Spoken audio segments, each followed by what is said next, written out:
G'day, welcome back to the channel. I'm just, it's a sunny day outside. I've got a day off from work and I've decided to finish the motor today. I've got the heater boxes and the muffler on today. A little bit more complicated than I thought. And because it's a second-hand one, nothing really fitted the way I wanted it to. I thought it was a all nice, tight little compact fit, but there was a few challenges along the way. And I guess it's all part of the journey. So let's have a look and we'll just step you through what I've done today and some of the challenges and the things I'm not quite happy about. But let's go and have a look, eh? So this is all ceramic coated.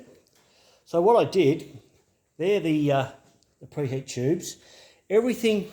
I started off by actually doing these bolts and this tube up loosely. I didn't do it up too tight, so it gave me plenty of, play with this. So when I came down the back here, I could still move it around a bit and line this sort of stuff up and obviously the manifold. Now, as you can see down here, there's a bit of a gap there, and on the other side, it's quite tight. Now, everything I did, didn't matter what I did here, I could not get it up any tighter than that. So if any of you V-dub guys out there say, hey Rob, that's not quite right, let me know and I'll fix it. Because I want to do this right. So that's just one thing I came across. I just couldn't get, like it's bolted up beautifully there, and I had that loose and I tapped it and I tapped, I even had some in here. I put a bit of silicone oil to try and let it glide. I opened up this tube, but the clamp's pretty tight, so I'm not unhappy with it. It's probably, I don't know if you can really notice it though, it's not that far out, so I'm not really fussed. I guess I'll have a play around with it. If the exhaust sticks out more one side than the other, not worried. All right, so, but if anyone's got any advice on how I can fix that, that'd be really, really, really good. So, yeah, I did that. These were the gaskets I slid in last. I had everything done up, and these preheat tube gaskets went in last, and the bolts just lined up. I used a clamp on this side just to align the two flanges up, and then the bolts just went straight in. These just tapped in with I put a little bit of silicone oil on, they just tapped in, the little tube extensions. And obviously, I reckon the tinware, because it's it's old, it was a bit of a challenge to get lined up, and I've never done it before, so I stripped the engine down and then forgot how it all went together, but I think I got it pretty well right. I don't know if you can see that much up underneath there, but that's my homemade engine stand. So with any of this sort of stuff, it's just a matter of taking your time. Like I said, I started off up here, put the gaskets on, did them up fairly loosely. They're a 13mm nut, and just worked my way through. I attached this, secondly, to the tinware underneath, loose, so I could still move it this way and move it that way.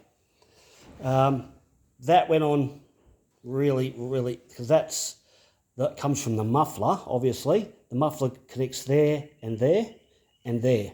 There's 3 points. These clamps, not really in love with these clamps. It's a little bit dodgy, but anyway, they seem to work. It must be a V-dub thing. Nothing is perfect. Nothing is perfect. So those clamps just, the two tubes, one finishes here and one finishes way up here. So there's quite a gap between this and that. The heater tube and that little expansion box there, they meet, but they don't quite meet. There's probably I reckon there's probably a 10mm gap in there, both sides. And this tube here, that was a bit of a challenge to work out how it went, but I worked it out. So at the moment, I'm pretty happy. I'll just do a bit of a walk around. So a slow walk around. So if you can see anything there that you reckon ain't quite right, just let me know. I've put the clutch back in, put a new clutch plate. This pressure plate's out of a combi, so I've been told.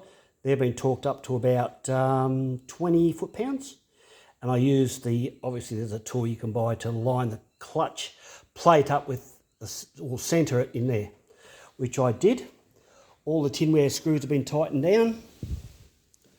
And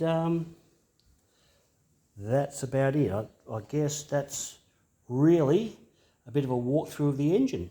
I've got a little bit fancy, put a set of chrome covers on it, just to bling it up a bit. But yeah, so that's where I'm at. Everything that's dull black painted, that was done with ceramic high temperature paint. So the heater boxes and obviously the muffler and the chrome tips have been given a bit of a polish. So that's where I'm at. And no, there was a bit of I had to weld a tiny pinhole up in that. Not real good, but anyway, doesn't matter. The engine's been reconditioned anyway, so the important parts are all good. The last thing I've got to do is obviously the carby. That's the last thing I've got to do, and I've got some new ignition leads coming too. All right, guys, well, that's about it. Yeah, like I said, if you see anything that you think is not quite right, just put it in the comments, subscribe, whatever you like to do. We'll catch you next time. Hooroo.